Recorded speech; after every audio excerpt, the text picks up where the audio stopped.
शंकराचार्य जी कभी ऐसा नहीं कह सकते।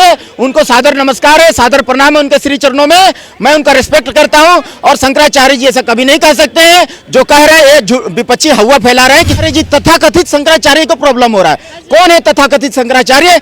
जो एक बार मोदी की सरकार बोले थे ना कि मैं चौकीदार, तो पूरा भारत देश का आवाम बोलने लगा था मैं भी चौकीदार। शंकराचार्य कह रहे हैं, अपने देश के 4 शंकराचार्य जो है वो कह रहे हैं कि राम मंदिर को केवल राजनीति के लिए इस्तेमाल किया जा रहा है, हम राम मंदिर के प्राण प्रतिष्ठान में नहीं जाएंगे। तो उस मंदिर को भव्य बनाने का कार्य, पुनः निर्माण करने का काम, रिपेयरिंग करने का काम, रफ्फू करने का काम, इसको इंग्लिश में बोलते हैं रिनोवेटेड करने का काम, ये मोदी सरकार कर रहे हैं। कोई नया मंदिर नहीं बन रहा है। रह गया सवाल जो शंकराचार्य के बारे में बोल रहे हैं जी, शंकराचार्य जी कभी ऐसा नहीं कह सकते। उनको सादर नमस्कार है, सादर प्रणाम है उनके श्री चरणों में, मैं उनका रिस्पेक्ट करता हूं। और शंकराचार्य जी ऐसा कभी नहीं कह सकते हैं। जो कह रहे हैं ये विपक्षी हवा फैला रहे हैं कि ताकि हिंदू जो है 2 भाग में बट जाए, आपस में लड़े और राम मंदिर का जो माने प्राण प्रतिष्ठा है वो जो है ना उसमें जो है ना खलल पड़े। तो ये सब कालनेमी है, इनकी पोल पट्टी खुल गई है। शंकराचार्य जी तथाकथित शंकराचार्य को प्रॉब्लम हो रहा है। कौन है तथाकथित शंकराचार्य? जो एक बार मोदी की सरकार बोले थे ना कि मैं चौकीदार, तो पूरा भारत देश का आवाम बोलने लगा था मैं भी चौकीदार। उसी तरह हजारों शंकराचार्य कहते चौकीदार चोर भी है, विपक्षी कहते। उसी तरह जो कह रहे थे आवाम की मैं भी चौकीदार, उसी तरह अभी जो है ना शंकराचार्य जी का ये जैसे बोल दिए, उनका एक नाम लेकर के आज हजारों शंकराचार्य एक्टिव हो गए हैं कालनेमी और बोल रहे हैं मैं भी शंकराचार्य। लेकिन असली शंकराचार्य जो 4 ठो हैं उनको कोई दोष नहीं है। वो एकदम श्री राम प्रभु का मंदिर के पक्ष में, बनाने के पक्ष में, जाने के पक्ष में, हर चीज माने वो हमारे पूजनीय है। उनके श्री चरणों में प्रणाम करता हूँ। और ये जितना भी उनका अगेंस्ट में जो वीडियो है ये सब फेक है, वीडियो है, फेक है, एडिटेड है, उनका कोई वैल्यू नहीं है। असली जो है श्री शंकराचार्य जी है उनके तरफ से हम लोगों को कोई शिकायत नहीं है। क्या लगता है भाई साहब, राम मंदिर की जो प्राण प्रतिष्ठा की झूम उठी है पूरे देश में, उस बीच कांग्रेस पार्टी के द्वारा भारत न्याय यात्रा, देश की जनता पे क्या असर है कांग्रेस का इससे? कांग्रेस का कोई असर नहीं है जनता के ऊपर। कांग्रेस का कोई असर नहीं है फिलहाल तो, क्योंकि उनके पास कोई मुद्दा ही नहीं है, तो असर कहाँ से रहेगा। अडानी अंबानी को घेरते हैं, दलितों के बारे में बात करते हैं, गरीबों के बारे में बात करते हैं। बिल्कुल बिल्कुल, अडानी अंबानी आज से नहीं है, अडानी अंबानी आज से नहीं है। अडानी अंबानी के घोटालों की बात करते हैं राहुल गांधी जी बारंबार। तो इनके घोटालों की बात कीजिए ना आप। इन्होंने कितने सारे घोटाले किए, इनकी घोटाले को क्यों बात नहीं करते हैं?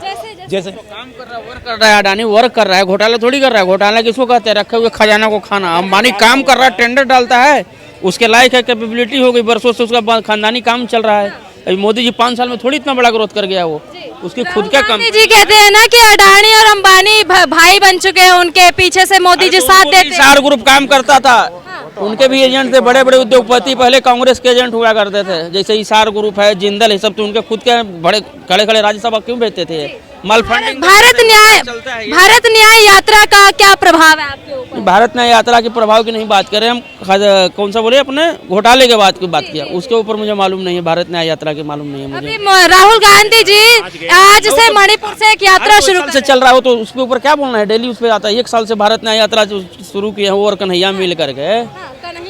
देश की जनता के साथ कहते हैं वो कि देश की जनता जुड़ रही है उनकी। टैलेंट होना चाहिए ना, कोई भी हो, मोदी जी हो, राहुल जी हो या कोई भी हो, अपना टैलेंट होगा नेता में तो जनता काबू आएगी। टैलेंट नहीं होगा तो इसे करने से वोट नहीं मिलता है। जमाना राहुल गांधी में टैलेंट नहीं है, बिल्कुल ही नहीं। क्या टैलेंट है? क्या काम किया है? इकोनॉमिकल स्ट्रक्चर क्या खड़ा किया है उन्होंने? अभी देखिए गरीब जनता के पास, दलितों के पास जाके उनके हक की आवाज उठा रहे हैं। आवाज उठाने से नेता पहले बनते थे, अभी काम करना पड़ेगा मोदी जी की तरह। हर सत्ता में नहीं है ना, तो सत्ता में आएंगे तो काम करेंगे ना, ये उन्हें तो हम आएंगे तो हम भी कर देंगे। जरूरी है कि राहुल जी आएंगे? हम भी तो आ सकते हैं। अच्छा कैंडिडेट है तो हम राहुल जी को क्यों लेके आएंगे? हमारे पास मोदी जी है काम करने वाले। राहुल जी को टक्कर नहीं दे सकते मोदी जी? मोदी जी को टक्कर राहुल जी नहीं दे सकते? अरे मैडम कहाँ की बात कर रहे हैं आप? मोदी जी को टक्कर देंगे? क्यों नहीं दे सकते? अरे नहीं दे सकते, उनके पास है ही नहीं कुछ। वो हमारे देश के ही नहीं है, वो हमारे देश के नहीं है तो इंडियन को द्वारी ब्राह्मण कहते हैं वो खुद को।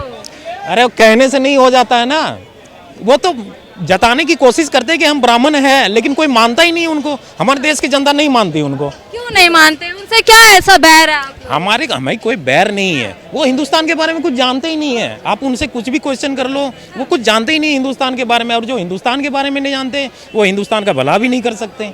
भला तो वही करेगा जो जुड़े हुए हैं। हमारे मोदी जी जो है ना वो जड़ से जुड़े हुए हैं। उनके पास हमारे जनता जितने भी है ना, हमारे मतलब देश की जो जनता है, उनका मुद्दा वो बहुत अच्छी तरीके से समझ रहे हैं। वो ऐसे एक फैमिली से आते हैं, बिल्कुल एकदम मतलब ऐसे बैकग्राउंड से आते हैं जो है ना वो समझते हैं हिंदुस्तान को, हिंदुस्तान के लोगों को समझते हैं। और उनके पास और जो भी जितने भी बड़े मुद्दे होते हैं, सबसे बड़ी बात क्या है कि बीजेपी के पास जो भी बड़े बड़े उनके मैनिफेस्टो ने जो उन्होंने प्रॉमिस किया था वो सब पूरा किए हैं। ठीक है, तो ऑब्वियसली और मोदी जी गारंटी देते हैं और वो देश को है ना कहाँ से कहाँ पहुँचा दिए हैं। थर्ड इकोनॉमी बन रही है। भाई साहब